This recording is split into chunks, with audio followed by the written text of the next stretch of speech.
बिस्मिल्लाहिर्रहमानिर्रहीम। अस्सलाम वालेकुम।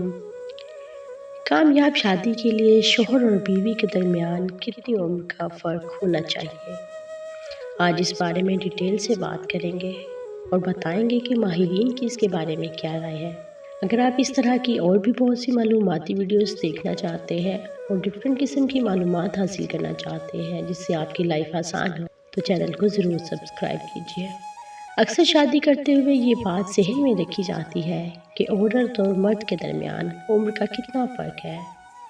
हमारे यहाँ ये रिवाज बहुत तेज़ी से मकबूलियत पा चुका है कि औरत की उम्र मर्द से कम अज़ कम 5 साल कम होनी चाहिए, वरना शादी कामयाब नहीं होती। लेकिन हाल ही में की गई तहकीक से ये बात सामने आई है कि अगर औरत और मर्द के दरमियान उम्र का फ़र्क बढ़ता जाए तो इनके दरमियान तलाक होने की शरह भी बढ़ जाती है। ज़रूरी नहीं कि मर्द की उम्र ज़्यादा हो और औरत की उम्र कम तभी शादी कामयाब होगी, बल्कि अगर दोनों की उम्र बराबर या इंतहाई थोड़ा फ़र्क हो तब भी शादी के कामयाब होने के इम्कानात ज़्यादा ही होते हैं। तहकीक में 3000 शादीशुदा और तलाक याफ्ता जोड़ों को शामिल किया गया और ये बात सामने आई कि अगर औरत और मर्द के दरमियान उम्र का फ़र्क 1 साल, मर्द औरत से 1 साल बड़ा या छोटा भी हो सकता है तो इनमें तलाक होने का 3% चांस मौजूद है।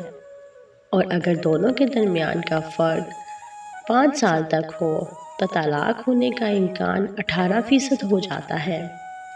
लेकिन अगर यही फ़र्क 10 साल पर चला जाए तो 39% इम्कान है कि ऐसे जोड़ों में तलाक हो जाएगी।